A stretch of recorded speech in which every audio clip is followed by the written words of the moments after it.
നമസ്കാരം. ഇന്നെനിക്ക് പറയാനുള്ളത്, ഇപ്പൊ ഞാൻ തൃശ്ശൂര് എന്റെ അപ്പാപ്പന്റെ കാലത്ത് തൃശ്ശൂരത്തെ ബിസിനസ്സുകാര് ഒരു പറ്റം വീട്ടുകാരായിരുന്നു. എന്റെ അപ്പച്ചന്റെ കാലമായപ്പോ ആ വീട്ടുകാർ മാറി വേറെ വീട്ടുകാരായി. എന്റെ കാലമായപ്പോ വേറെ വീട്ടുകാർ മീൻസ് വേറെ പ്രസ്ഥാനങ്ങളാ. എന്റെ മകന്റെ കാലാവുമ്പോഴും ഒരുപക്ഷെ അതിൽ നിന്നും മാറ്റം വരാം. പറഞ്ഞു വരുന്നത്, ആദ്യ തലമുറ നന്നായി സമ്പാദിക്കുകയും രണ്ടാം തലമുറ ഒരു പരിധിവരെ അത് നിലനിർത്താൻ നോക്കും. മൂന്നാം തലമുറ അതങ്ങോട്ട് പൊട്ടിച്ച കളയും. വീണ്ടും റിവേഴ്സ് വരുന്നു. പിന്നത്തെ നാലാം തലമുറ വീണ്ടും നമ്മളത് പണം ഉണ്ടാക്കുന്നു. അഞ്ചാം തലമുറ അത് കുറച്ചൊക്കെ പിടിച്ചു നിർത്തുന്നു. ആറാം തലമുറ വീണ്ടും പൊട്ടിക്കുന്നു. നമ്മുടെ നാട്ടിലും നമ്മുടെ കുറച്ച് സ്ഥലങ്ങളിലൊക്കെ നോക്കി കഴിഞ്ഞാൽ മനസ്സിലാവും. ഈ ഒരു പൊട്ടിലും പൊന്തലും നമ്മൾ കുറെ കണ്ടിട്ടുണ്ട്.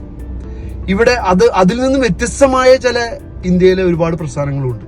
അതിന്റെ ഏറ്റവും വലിയ ഉദാഹരണം ടാറ്റ തന്നെ. കമ്പനിയാക്കുക, 2-3 ജനറേഷൻ കഴിഞ്ഞാൽ അത് കമ്പനിയായി. പിന്നീട് അവരെല്ലാവരും ജോലിക്കാരാ. അതിന്റെ ലാഭവിഹിതവും അവർക്ക് ശമ്പളവുമാണ്. അപ്പൊ ഈ ആർഭാടം, ധൂർത്ത് എന്നുള്ളതെല്ലാം അവർക്ക് ക്രമീകരിക്കാൻ പറ്റും.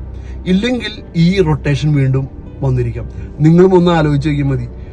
അപ്പന്റെ കാലത്ത് വേറെ കുറെ ബ്രാൻഡുകൾ, അപ്പാപ്പന്റെ കാലത്ത് അതിനും വേറെ ബ്രാൻഡുകൾ. അപ്പൊ ഇതിലൊരു വ്യത്യസ്തത, വളരെ ബുദ്ധിയുള്ള കാരണന്മാരൊക്കെ ഇതിനെ ഭംഗിയായിട്ട് ഇതിനെ സിസ്റ്റം അഡാപ്റ്റ് ചെയ്യും.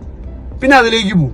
ഇല്ലെങ്കിൽ ഇതൊക്കെ ഇവർ പൊട്ടിച്ചു കളയും. കാരണം ആരോ വിശർത്ത, ആരോ പണിയെടുത്ത, ആരുടെയോ സ്വപ്നങ്ങള് നമ്മള് തൃശ്ശൂകാരി ഞങ്ങൾ പറയും വെള്ളപ്പടിക്കുന്ന പോലെ ടയർ എന്ന് പൊട്ടിച്ചു കളഞ്ഞാൽ മതിയല്ലോ. അപ്പൊ ഓക്കെ, താങ്ക് യു.